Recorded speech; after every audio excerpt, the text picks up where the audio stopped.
उत्तर प्रदेश में औद्योगिक विकास को लेकर योगी आदित्यनाथ की सरकार तत्पर दिख रही है। इसी क्रम में योगी सरकार ग्लोबल यूपी इन्वेस्टर्स समिट 2023 के माध्यम से प्रदेश की अर्थव्यवस्था को 10 खरब डॉलर तक पहुंचाने का लक्ष्य लेकर आगे बढ़ रही है।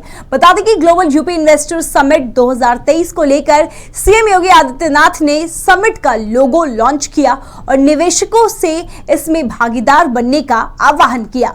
यूपी ग्लोबल इन्वेस्टर्स समिट के कर्टन रेजर कार्यक्रम में 43 देशों के राजदूत एवं 13 देशों के औद्योगिक विकास मंत्री भी शामिल हुए। इस दौरान सीएम योगी आदित्यनाथ ने कहा कि उत्तर प्रदेश एक प्रगतिशील और परिवर्तनकारी यात्रा के शिखर पर है।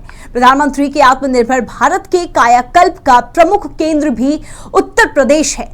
विगत 5.5 साल में प्रदेश सरकार ने विकास के लिए कई कदम उठाए हैं। प्रदेश में कारोबारी माहौल बनाने में भी सफलता प्राप्त की है।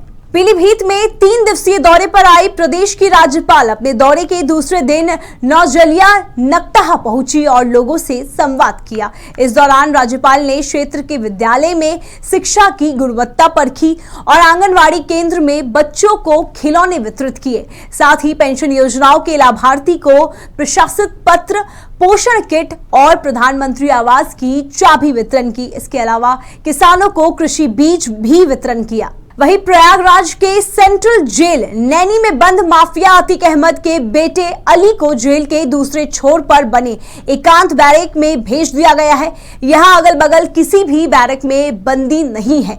उसे यहां इसलिए रखा गया क्योंकि जेल पहुंचने के बाद माफिया अतीक के गुर्गे अली के आसपास मंडराने लगे थे। बता दें कि जेल की सुरक्षा के मद्देनजर जेल प्रशासन ने यह फैसला लिया है। उधर बदायूं के नगर पालिका परिषद के कर्मचारियों ने नगर पालिका परिसर के कार्यालय में वेतन और फंड न मिलने के कारण को ताला लगा दिया, जिसके बाद परिसर में हड़कंप मच गया।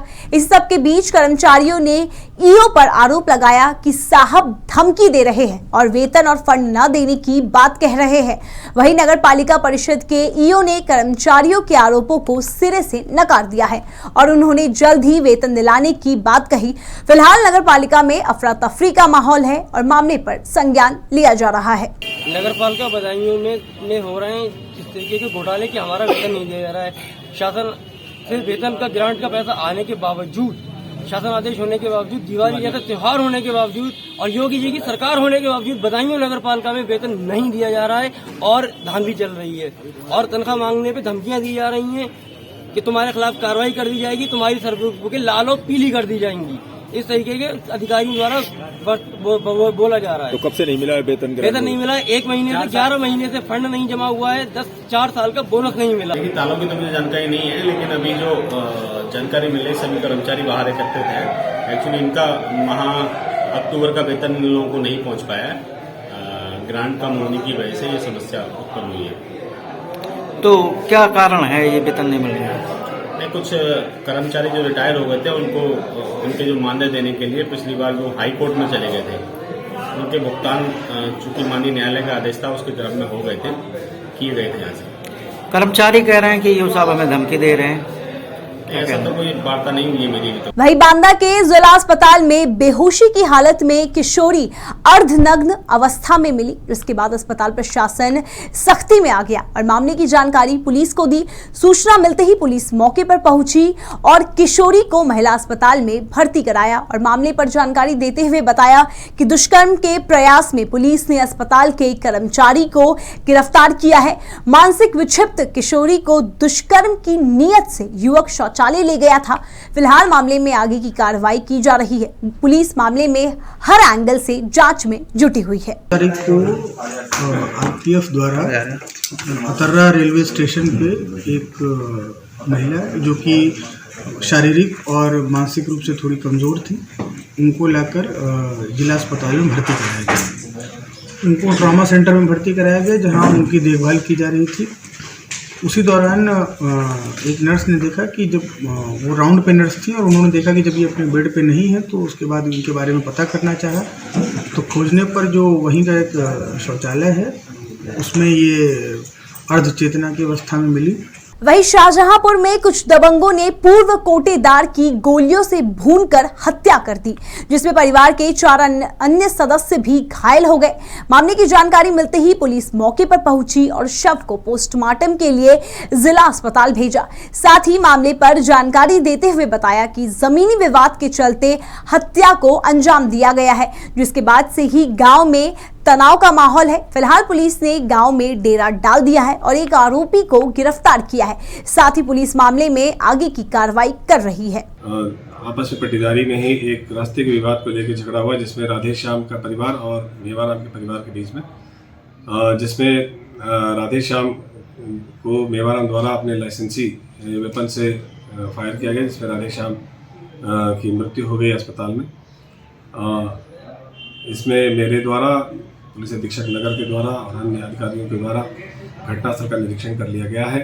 मौके पर शांति व्यवस्था कायम है। जो मृतक के पक्ष से तहरीर के आधार पर अभियोग पंजीकृत कराकर अगली मैदानी कार्रवाई की जाएगी। वक्त हो चुका है एक छोटे से ब्रेक का। ब्रेक के उस पार खबरों का सिलसिला यूं ही चलता रहेगा।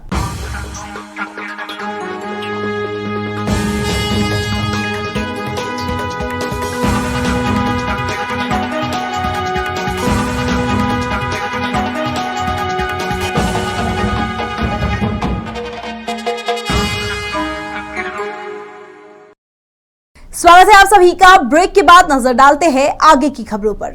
लखीमपुर खीरी में गोला के पास जमुनाबाद फार्म में 3 चौकीदारी की जान लेने वाला आदमखोर तेंदुए को वन विभाग ने पकड़ लिया है। बता दें कि कुछ दिन पहले ही फार्म में एक तेंदुए ने 3 चौकीदारों की जान ले ली थी। इसी कारण मजदूरों ने भी फार्म में काम करना बंद कर दिया था, जिसके बाद वन विभाग ने 3 पिंजरे लगाए और पिंजरे के जरिए तेंदुआ पकड़ा गया। बता दें कि इस तेंदुए को लखनऊ के चिड़ियाघर में भेजा जाएगा। वहीं शाहजहांपुर के सदर थाना क्षेत्र में एक सिरफिरे पति ने ससुराल में घुसकर अपनी पत्नी पर चाकू से ताबड़तोड़ हमला कर दिया। बता दें कि पति ने चेहरे से लेकर शरीर तक अपनी पत्नी को 8 बार चाकू से गोदा, जिसके बाद घायल महिला को अस्पताल में भर्ती कराया गया। मामले की जानकारी मिलते ही पुलिस मौके पर पहुंची और बताया कि पति उत्पीड़न से तंग आकर महिला अपनी जान बचाकर अपने पिता के साथ मायके चली आई, लेकिन देर रात पति घर में घुस आया और चाकू से महिला पर ताबड़तोड़ 8 बार वार किया और मौका पाकर आरोपी पति फरार हो गया। उधर बरेली के बहेड़ी थाना क्षेत्र में घायल व्यक्ति की इलाज के दौरान अस्पताल में मौत हो गई। बता दें कि मृतक को 5 दिन पहले मामूली सी कहासुनी में उसके कुछ पड़ोसियों ने लाठी डंडों के साथ कुल्हाड़ी मार के गंभीर रूप से घायल कर दिया था, जिसके बाद परिजनों ने उसे अस्पताल में भर्ती कराया, जहां बीती रात व्यक्ति की मौत हो गई। फिलहाल पुलिस ने तहरीर के आधार पर 3 लोगों को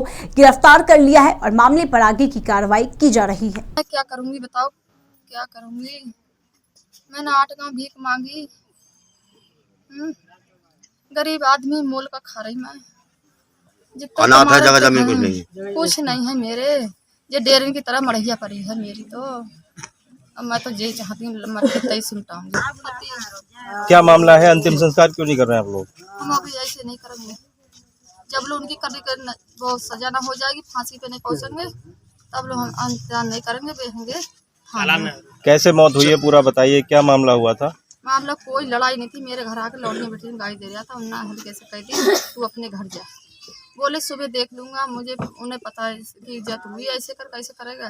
वे गन्ना छील कर आ रहे थे और इसने फिर उन्हें कुल्हाड़ी बजा दी और उन्हें मार डाला।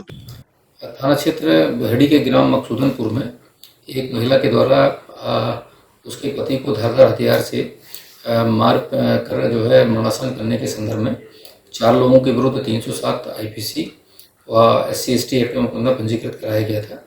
इसमें दौरान इलाज उनकी कल मृत्यु हो गई थी कि सबका पंचायतनामा और पोस्टमार्टम कराया गया है। इस संदर्भ में नामजद 3 लोगों को पुलिस के द्वारा गिरफ्तार कर लिया गया है। वहीं गाजियाबाद के लोनी क्षेत्र में डबल मर्डर से सनसनी फैल गई है। बता दें कि थाना टानिका सिटी क्षेत्र के चर्च कॉलोनी में पति पत्नी मृत हालत में मिले।